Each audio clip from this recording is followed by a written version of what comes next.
The nurse saw John Wayne in the corridor and froze. There was no appointment. No press. Just a giant man walking silently toward room 7, and closing the door behind him. It was April 1975. St. Joseph's Hospital, Burbank, California. A Tuesday afternoon. The kind of spring day when sunlight slants through Venetian blinds and dust particles hang suspended in the air like they have nowhere else to be. Nurse Margaret Chin had worked the pediatric oncology ward for 11 years. She'd seen celebrities before. This was Los Angeles, after all. Parents brought their sick children to St. Joseph's, and sometimes famous people showed up for photo opportunities. Cameras. Reporters. Publicists orchestrating the whole thing. But this was different. John Wayne came alone. No entourage. No photographers. He wore a simple plaid shirt and dark slacks. No cowboy hat. No gun belt. Just an aging man walking slowly down a hospital corridor like he was carrying something heavy that nobody else could see. Margaret had been updating charts at the nurse's station when she looked up and saw him. 6'4", 70 years old, that iconic face lined with age and weather and a lifetime of playing men who never bent. But he wasn't playing anyone now. He was just walking. Purposefully. Toward the room at the end of the hall. Room 7.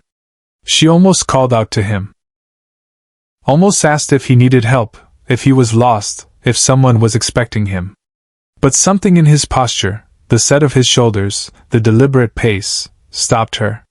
This was a man who knew exactly where he was going. Wayne reached room 7. He paused for just a moment, his large hand resting on the doorframe. Then he pushed the door open and stepped inside. The door closed with a soft click.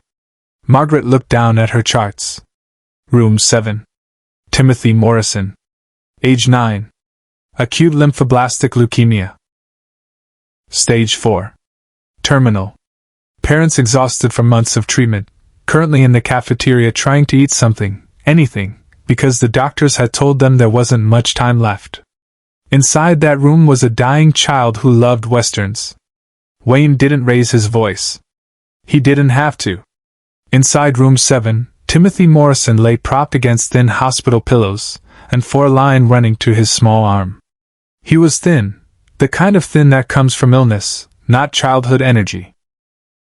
His skin was pale, almost translucent. Dark circles under his eyes. A worn teddy bear clutched against his chest. He'd been drifting in and out of sleep when the door opened. His eyes opened slowly, expecting his mother, or a nurse, or maybe another doctor with another needle. Instead, John Wayne stood in the doorway. Tim blinked. Blinked again. His small hand tightened on the teddy bear. "Hello, son," Wayne said quietly. His voice was lower than it sounded in movies. Rougher. More tired. Tim's mouth opened but no sound came out. His brain couldn't process what his eyes were seeing. John Wayne. The Duke. Rooster Cogburn. The man from all those Sunday afternoon movies his dad showed him. Standing right there. In his hospital room. Wayne moved slowly, carefully, like approaching a wild animal that might spook. He pulled the visitor chair closer to the bed, the metal legs scraping softly against linoleum, and lowered himself into it with the deliberate movement of a man whose body hurt more than he'd admit.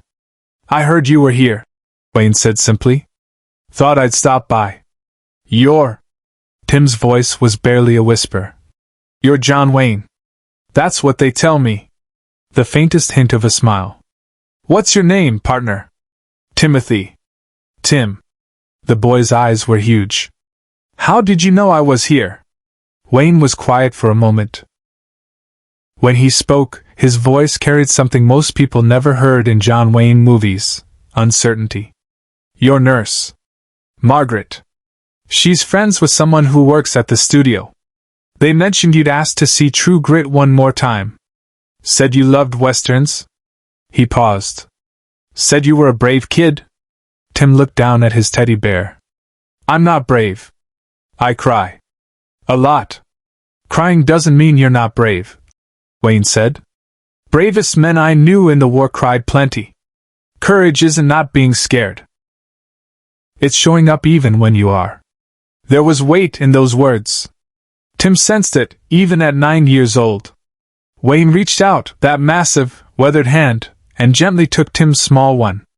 The 4 tape crinkled slightly under his touch. The size difference was startling. Tim's entire hand disappeared in Wayne's palm. They sat like that. Just holding hands. No cameras. No witnesses.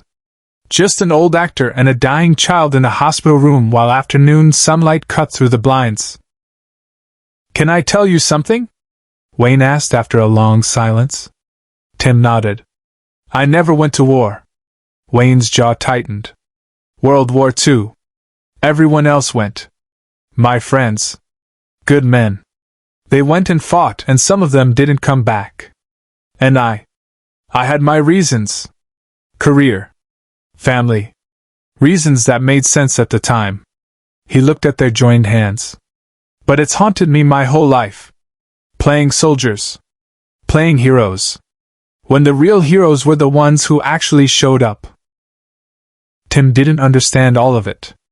But he understood the guilt in Wayne's voice. You feel bad about it, Tim said quietly. Every day of my life, son. But you're John Wayne. I'm an actor. I pretend to be brave men. But you? Wayne's grip tightened slightly, carefully. You're actually brave. You show up every day. You fight even when it hurts. You don't get to choose whether you're in this battle. And you keep going anyway. Subscribe and leave a comment. Because the most important part of this story is still unfolding. The room was very quiet. Outside, hospital sounds filtered through, distant voices, a cart rolling past, a phone ringing somewhere. Inside room 7, time moved differently. Tim looked at the teddy bear in his other hand. The doctor said I'm probably going to die. Wayne didn't flinch.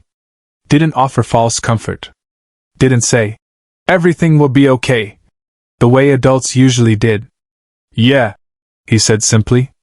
Probably. Aren't you supposed to tell me I'll get better? Would you believe me if I did? Tim thought about it. Shook his head. Then I won't insult you with lies, Wayne said. You're a brave kid. You deserve the truth.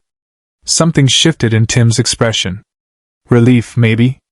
That an adult was finally being honest with him. I'm scared, Tim whispered. Of dying? Of it hurting. Of being alone when it happens. Of my parents being sad forever. Wayne was quiet for a long time. When he finally spoke, his voice was rough with emotion he wasn't quite managing to hide. Can't promise it won't hurt. Can't promise you won't be scared. But here's what I can tell you.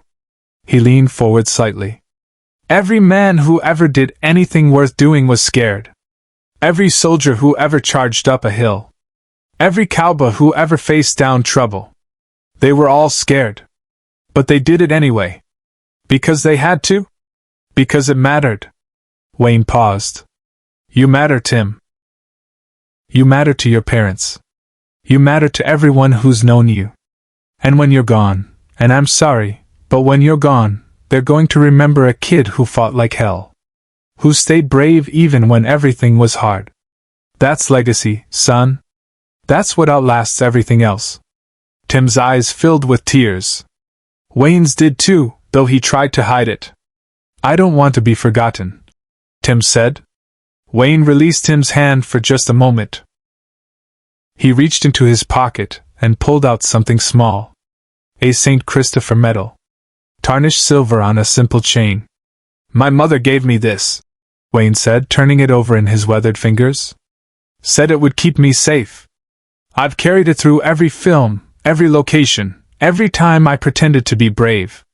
He held it out to Tim. I want you to have it. I can't, that's yours.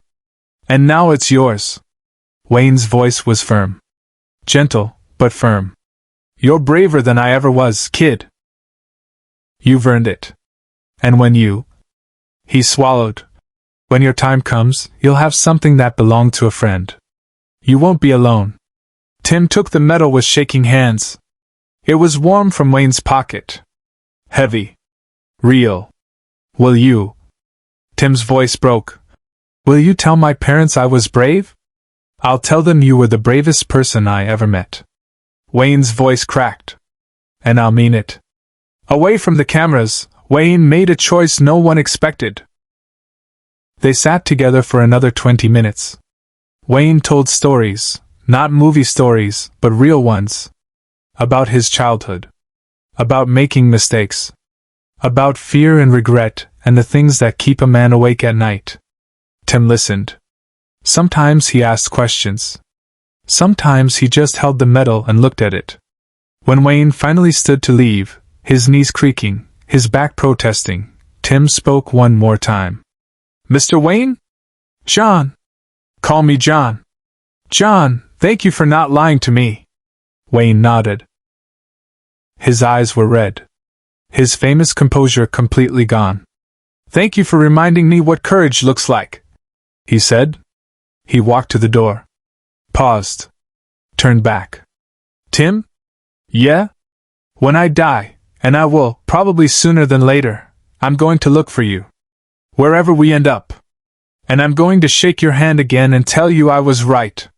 You were the bravest. Tim smiled. A real smile.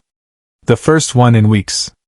Wayne left room 7 and closed the door quietly behind him. Nurse Margaret was still at the nurse's station. She looked up as Wayne approached. His eyes were bloodshot. His jaw was tight. His hands were shaking slightly. How long does he have? Wayne asked quietly. Days. Maybe a week.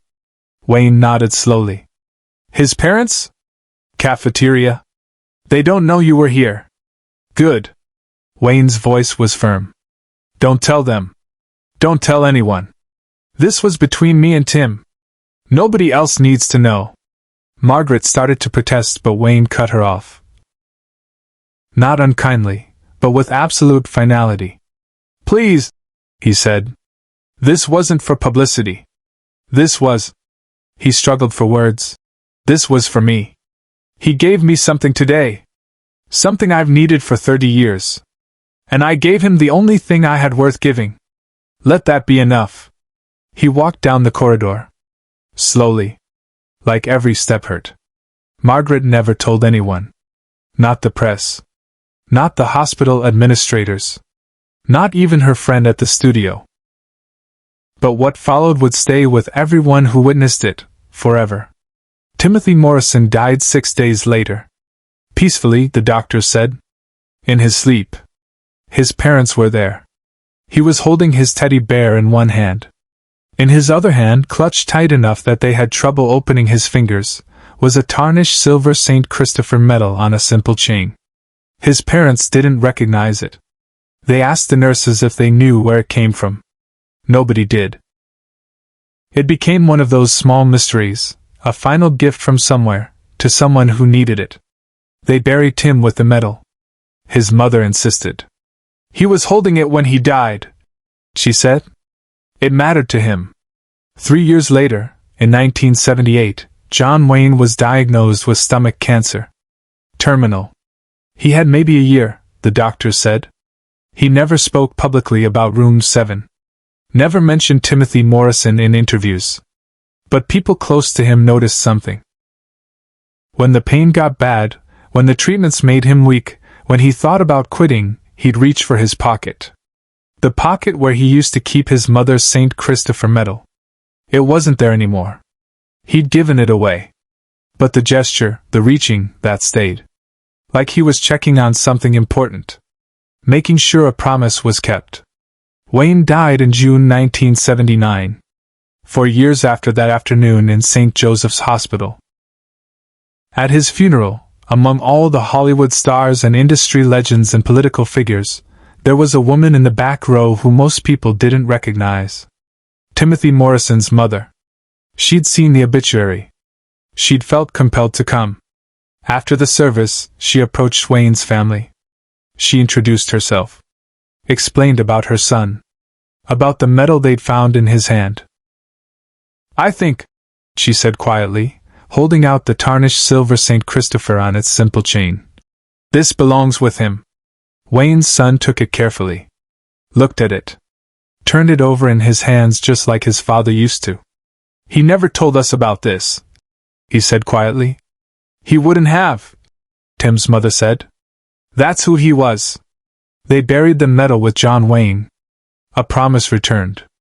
A circle closed. Share and subscribe. Some stories deserve to be remembered. Years later, a hospital worker cleaning out old files found a note in Margaret Chen's handwriting, dated April 1975. It said only, "Room 7. The Duke came. No cameras. He stayed 30 minutes. He cried." That note sits in a private collection now. One of the few pieces of evidence that the visit ever happened. But Tim's mother knows. Wayne's family knows. Margaret Chen knew until the day she died. John Wayne wasn't a hero because he played one in movies.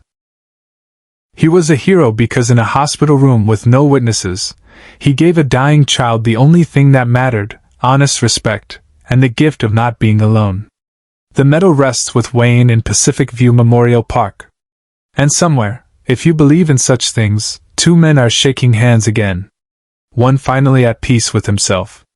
The other finally believing he was brave enough.